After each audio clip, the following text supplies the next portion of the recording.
Here's to the NFL, a land of milk and honey for ownership and high-end talents alike. They're even so generous that they'll allow more young players that would be cut or getting a mere pittance to join in on the fun. Even the officials got their way by removing the right to review pass interference calls. They were unsurprisingly rarely overturned, I wonder why. Even then, there are 16 teams in the NFC gunning for a title. Some have time, but for others it may be their final chance. You saw what happened with Carolina in the offseason. Welcome to another year of Cowboys fans insanely overrating their team and the talent it has on display. Yes, the offense is good, but the way people talk down there, you'd think it rivals the greatest show on turf. Although it comes with the asterisk of Dak Prescott not being under a long-term contract.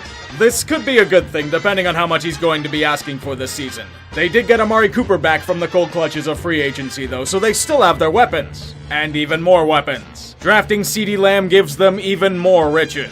Mike McCarthy has his options open, and we can only learn he's learned his lessons from his later years in Green Bay. Defensively, they've lost a few pieces, in particular Byron Jones, but they get Aldon Smith as consolation. Aldon Smith! Dude was a beast 5 years ago. Gerald McCoy too, but a season-ending injury would end that experiment. Now you get Everson Griffin, so you still win. Will they finally play up to their potential? Dallas can only wish. Jerry Boy is allowing fans into the stadium, and they'd rather have a team that doesn't flounder again. Who needs defense? We have Eli Manning 2.0 and Daniel Jones. We have a Saquon who will be looking to return to form after an injury-riddled year. We have some wide receivers not named OBJ. We got an upgrade on offensive line with Nate Solder opting out. Also Andrew Thomas, he might be good as well. This year's Giants will be looking to at least get themselves out of the basement under one of the dreaded Patriots assistants in Joe Judge.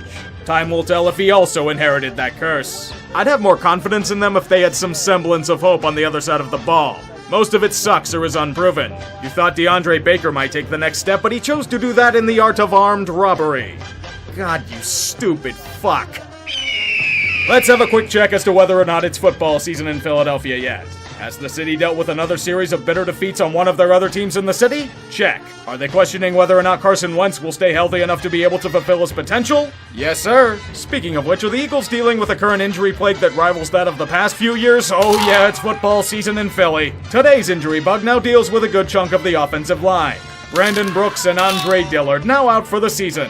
They did bring Jason Peters back in the end, but he's not close to what he once was. You wanted a new wideout? Well, there goes Jalen Reagor as well. Sadly, this isn't exactly the worst thing that happened with the Eagles this offseason. I'd only cheer for this team to win their division again, if only to laugh at the Cowboys. Might be too much to begin with, though. Wait, hold on a minute, that's racist! Take it off the screen! We need something fresh, something bold! There we go! The culture is actually damn dead. At least that's what they want us to think. Years of everyone and their mother saying that this team was a shithole that killed everything it touched was confirmed. In so many ways, Washington was damned. From cheerleading scandals reviving from the dead to lewd videos being made without their consent. I don't care that you're making strides to try and move away from it. The fact that Dan Snyder is not only still in charge, but not directly connected to any of these issues means you're still doomed.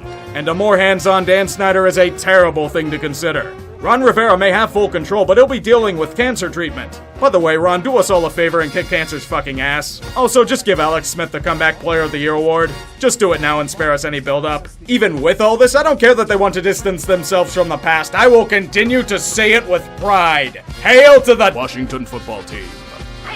Here comes the part where the Bears realize their desperate move to draft a young quarterback hasn't worked. The result is more desperation to find a damn quarterback. Mitch Trubisky is looking more and more like he isn't the answer, so the answer to them is not to try and improve, but chuck some more shit at the wall and hope it sticks. Introducing the competition for kissin' titties. Big Dick Nick. Yes, we're all aware he's best as a situational quarterback and had an awful season in Jacksonville last year, but the hell with it. They didn't have 10 tight ends on the roster at one time just to see them go to waste. At least the defense is still pretty good. There's that. Not that it'll mean shit with a serious limbo at the most important position. Poor Khalil Mack. When trying to skin the Patriots alive doesn't work, what do teams try to do? Go harder at trying to clone their once great team. Not that anything will really change, but here's Jamie Collins to solidify a linebacking core, hopefully. The main key for Detroit, even if he may not have the reputation of other QBs, is Matt Stafford. His lack of health was a main culprit of last season's disappointment. Note I say this even considering Detroit standards. If he can stay healthy, they have a chance to at least be mediocre. That wide receiving core and the best running back tandem in 20 years should help as well. Anything else is a bonus. By the way, Big Play Slay is gone and replaced with Jeff Okuda. I know, an Ohio State product in Michigan territory, bite me. Last year was their splurge year for big free agent signings, so this offseason was relatively quiet on that front. Mainly a few minor tweaks, but the draft, that was interesting. A team that should be trying to go all in on the final years of Rodgers' prime decided to roll the dice on potential future assets in Jordan Love and A.J. Dillon, yet doing absolutely nothing about their relatively anemic receiving core. Or trying to replace Brian Bulaga on the O-line. Apparently Blake Martinez sucks, so whatever. Even though they should remain competitive, there will still be doubters in regards to this team's potential, especially if they keep playing like shit against bad teams. Now watch them pull more magic out of their ass. Are you ready for another year of being competitive, yet a fingertip's length away from a Super Bowl yet again? Of course you are. You've been conditioned to this fate since you were suckling at mother's teats. Minnesota mostly made lateral shifts this offseason. One trade moving Stephon Diggs away was replaced with a short-term boost at defensive end in Yannick Ngakoue. Michael Pierce was brought in as a free agent, only for him to opt out before camp. Kirk Cousins is a lightning rod for criticism, but he was signed to an extension because they have nothing better coming. Despite doing their best to overcome horrible stereotypes, they somehow slip right back into them. It doesn't matter what they do, for this is the plight of the Vikings. When there is nothing to raid, you just burn the ships. You'll need to when you'll finally have to pay Dalvin Cook what he desires. Welcome back to Falcons football, where the hope of change is quashed by an anti-tanking brigade and a complacent owner. Yes, Dan Quinn is back, along with a good deal of the core that has consistently let Atlanta down over the past 5 years. However, there are a few changes. Devontae Freeman and his missed blocks are out. In comes the Georgia boy and Todd Gurley. I only wish he still had his health, as injuries have taken out most of his game-breaking ability. The defense removes Vic Beasley and gets Dante Fowler, who could be good in the new cornerback in A.J. Terrell. Atlanta is hailing him as an excellent player, which will only lead to disappointment in some way or form. This year is going to be make or break for not only this coaching staff, but potentially this core. If they fail to get it done once again, I expect some big changes to come. It'll be a few years too late, but Arthur Blank is running this franchise like it's Home Depot. Good luck, boys. The only thing you're going to be paying attention to this team for is Christian McCaffrey. He's a damn good running back, but he's stuck on a team that's begun a deep rebuild. Teddy Bridgewater is the new man under center, but he's more of a man with a high floor and low ceiling. He won't embarrass himself, but probably won't lead you to true greatness. Plus, with Greg Olsen departing, they'll need a new safety valve. And no, that man's name is not Christian McCaffrey. The real question, though, is in team defense. Without Kuechly, the Panthers lost the heart and soul of it on both sides of the ball. And they were also pretty bad last year. Buckle up, Carolina, it's probably gonna be a rough year for you. There was one question that was leading up through the summer. Will Drew Brees survive without a threat on his playing career? The answer there is a fortunate yes. Sorry, Mr. Brees, being in support of not protesting during the anthem isn't popular among most of the NFL's players. As he goes through the hypothetical walk of shame, the Saints return with one of the most potent offenses in the league. All of the big boys are still here, as well as highly paid football savant Taysom Hill and newcomer Emmanuel Sanders. The defense, despite a cap crunch coming their way, returns a good deal of talent as well. Plus, they bring back an old stalwart in Malcolm Jenkins, a huge get for the secondary. For the Saints, this may be their last legitimate chance at a Super Bowl ring. Signs may be pointing to this being Brees' last season under center, and the backup option is famous Jameis. We all know how that unfortunately plays out. And can you please figure out what the fuck you're doing with Alvin Kamara? Shit's making me nervous. Behold! The champions of the 2020 NFL offseason. Their defense still may be as suspect as ever, and there are too many questions regarding sustainability, but look at the names! 43-year-old Tom Brady, a worn-out Gronk 1 year after his retirement, Shady McCoy! Aren't you excited like everyone else is? Well, maybe if this were 2014. You can forget that Gronk was a shell of what he was the year before retirement, and Tom Brady fell off of a cliff ability-wise last season. It doesn't matter. The Buccaneers are going back to the playoffs, baby! And fans will be allowed to see it all. The massive improvement of 7-9 to the potential of 8-8, maybe 9-7. You gotta love it. The way to overcome the stereotypes your head coach got while coaching at Texas Tech is apparently to become the NFL equivalent of Texas Tech.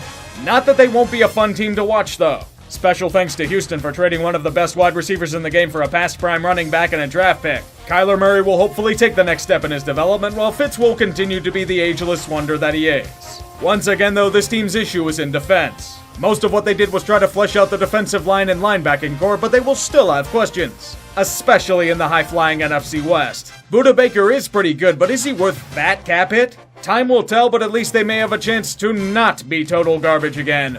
Los Angeles, welcome to a cap hell that Dante would have to build another level of hell for. The Rams threw shitloads of guaranteed money at their offensive core during their rise back to the Super Bowl, but now they get the fun consequences of it. They paid the wrong players. Jared Goff is a glorified Jim Everett, Todd Gurley had a massively unfortunate degenerative knee issue, and Brandon Cooks can't reach his potential due to concussion issues. 2 of those 3 are now gone. And if you thought that was bad, just wait until you see the dead cap for Gurley and Cooks. Just look at that number and be jealous at how impressive it is. It won't stop the Rams from moving into their intergalactic space station that they call a stadium that no fans will be able to attend for the time being. Those poor Angelinos may have cared about the team for a week again. So, 49ers, you lost the Super Bowl since you failed to contain the Chiefs' offense. Fortunately, a good deal of your team is currently under contract. Or in the case of George Kittle, given money that no other tight end has ever gotten until this offseason. You would think it would be smooth sailing entering the year, but they got stricken with the curse of McKinnon. For those of you that don't know, Jerick McKinnon has suffered season-ending injuries in both preseasons as a Niner. This training camp, it appears the entire team has dealt with the injury bug. I'm not kidding. A strong portion of the defense, including Nick Bosa as well as their first-round pick and Deebo Samuel, were stricken. It got so bad that they just called off practice for walkthroughs. Shit, they may be making a run at Eagles levels of wreckage. Just get it out of the way now and maintain your momentum, you'll be good.